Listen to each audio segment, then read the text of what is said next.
দেশব্যাপী জামাত শিবিরের নেতাকর্মীরা সংঘবদ্ধভাবে অবস্থান নিয়েছে। রোকেয়া হলের একজন মেয়ে ভোট কেন্দ্র থেকে ভোট দিয়ে বেরিয়ে এসে আমাকে অভিযোগ করছে যে ভাই, যে ব্যালট পত্র আমাদেরকে দেওয়া হয়েছে সেখানে আগে থেকে সাদিককে এবং ফরহাদের নামে ক্রস চিহ্ন দেওয়া রাখা হয়েছে। সেটা শুধুমাত্র রোকেয়া হলে ঘটে নাই, সেই ঘটনা অমর একুশে হলেও ঘটেছে। এই কভার করতে গিয়ে আপনাদেরই একজন সহকর্মী, প্রিয় সাংবাদিক ভাই আমাদের, তিনি ইন্তেকাল করেছেন। গভীর শোক প্রকাশ করছি আমরা সেটার জন্য।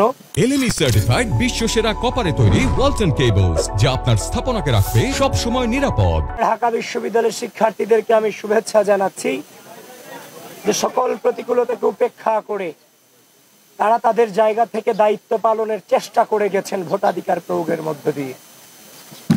প্রিয় সাংবাদিক বন্ধুগণ, আজ সকাল থেকেই আপনারা আমাকে বিভিন্নভাবে জিজ্ঞাসা করার চেষ্টা করেছেন, ভাই কোনো অভিযোগ অনুযোগ আছে কিনা। কিন্তু আমি বলেছিলাম, শুধু আজকে নয়, বিগত কয়েকদিন যাবত আমি টানা বলেছিলাম যে আমরা আর অভিযোগের রাজনীতিতে ফিরতে চাই না, আমরা পজিটিভ চিন্তা ভাবনা করতে চাই, আমরা শুধুমাত্র সামনে অগ্রসর হতে চাই।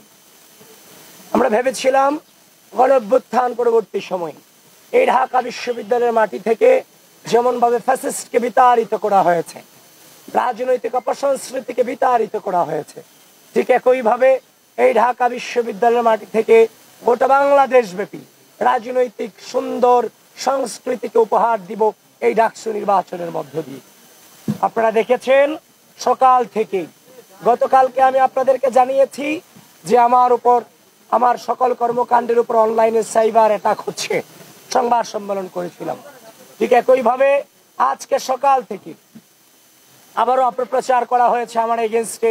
আমি নাকি নির্বাচনী আচরণ বিধি লঙ্ঘন করে আমি কেন্দ্রে প্রবেশ করেছি। এই ধরনের মিস ইনফরমেশন, ডিসইনফরমেশন ছড়িয়ে বিশ্ববিদ্যালয়ের দায়িত্বশীল রিটার্নিং কর্মকর্তা আপনাদেরকে পর্যন্ত বিভ্রান্ত করতে বাধ্য করেছে। আমি আপনাদেরকে সাধুবাদ জানাই। শেষ পর্যন্ত আপনারা গঠনতন্ত্র পড়ে এই অভিযোগ যে মিথ্যা সেটার স্বীকৃতি আপনারা দিয়েছেন। আমাদের নির্বাচনী গঠনতন্ত্রে আছে। আপনারা তো 2019 সালে ডাকসু নির্বাচনে নাকি কাভার করেছেন। এখানে ভিপিজিএস, এজিএসরা কি তাদের প্যানেলের, তাদের ভোট কেন্দ্র পরিদর্শনের সুযোগ ছিল না? অবশ্যই ছিল। তাদের কি পরিচিতি কার্ড থেকে শুরু করে তাদের আলাদা একটা পরিচিতি ছিল না? সব ছিল। কিন্তু বিশ্ববিদ্যালয় প্রশাসন এসব আয়োজনে চরম ব্যর্থতার প্রমাণ দিয়েছে। এবং আমরা প্রত্যেকটা কেন্দ্রে যখনই গিয়েছি আমাদেরকে বারবার এতিমের মতো দাঁড় করিয়ে রাখা হয়েছে, আমাদের সময় নষ্ট করানো হয়েছে। শেষ পর্যন্ত দেখতে পেলাম রোকেয়া হলের একজন মেয়ে ভোট কেন্দ্র থেকে ভোট দিয়ে বেরিয়ে এসে আমাকে অভিযোগ করছে যে ভাই, যে ব্যালট পত্র আমাদেরকে দেওয়া হয়েছে সেখানে আগে থেকে সাদিককে এবং ফরহাদের নামে ক্রস চিহ্ন দেওয়া রাখা হয়েছে। সেটা শুধুমাত্র রোকেয়া হলে ঘটে নাই, সেই ঘটনা অমর একুশে হলেও ঘটেছে। অমর একুশে হলের যে ভোট কেন্দ্র সেখানেও ঘটেছে। তখন আমি যখন দুটাই ইনভেস্টিগেশন করতে গেলাম, চিফ রিটার্নিং অফিসারের নির্দেশক্রমে আমি ভোট কেন্দ্রে প্রবেশ করলাম এবং তাদেরকে জিজ্ঞাসাবাদ যখন করলাম, জানার চেষ্টা করলাম, তারাও সেটা মেনে নিয়ে বললো এটা কিভাবে হয়েছে আমরা জানি না। তা আমরা যখন ভোট কেন্দ্রের 100 মিটার দূরত্ব থেকে যখন আমরা আমাদের যখন ব্যালট নম্বরগুলো দিচ্ছিলাম, এগুলো সকালে প্রত্যেকটা কেন্দ্রে কেন্দ্রে আমাদেরকে বাধা প্রদান করা হয়েছে।